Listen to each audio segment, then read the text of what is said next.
Chapter 10. The Awakening Hunger. Cyrus. I dreamed a miserable dream. I dreamed that, in the beginning, there had been hunger. And then the hunger had split into pieces and fought to devour itself. It was ever racing, ever lunging after its own reflection. And then the hunger had split further, in love with the hunt and the chase and the kill that it knew would bring its own end. Then the hunger grew clever.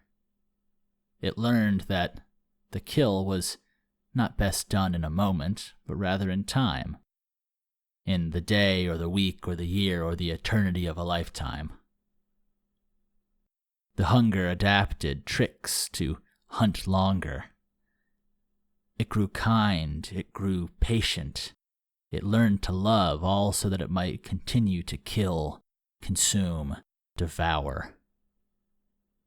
In time, the hunger splintered and gave rise to joy and sadness. It manifested into everything that was good, all so that it might hunt for longer, more viciously at its end.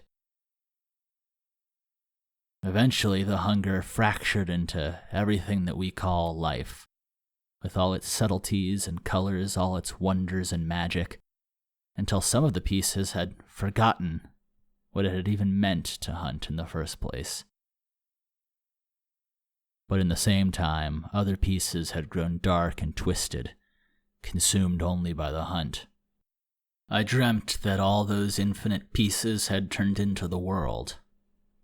But, for all that they were beautiful, they were still just fragments of the hunger.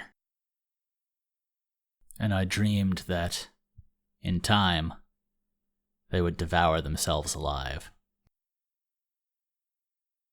I flinched awake, slamming my head into the tree limbs above me and nearly tumbling into the water. I jumbled and stretched for anything, seizing the branches around, and looking beneath me expecting those gaping jaws of the eternal hunger just waiting to snap down. But, fortunately, as was supposed to happen when a person slept, I was in the same place that I'd been the night before. 20 feet up in a tree, with nothing around me but a few scuttling wood-hide tree crabs and a pair of bouncing rodents scavenging the shoreline.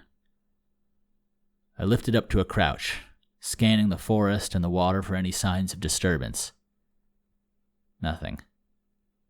A morning mist settled over the dark, slow-moving river.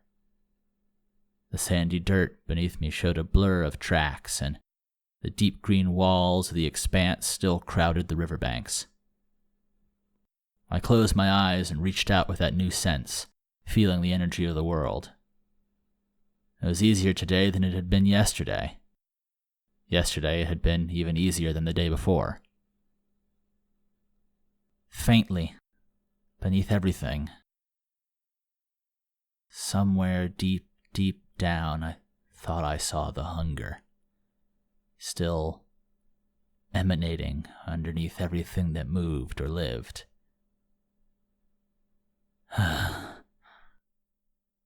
Still, nothing moved straight for me.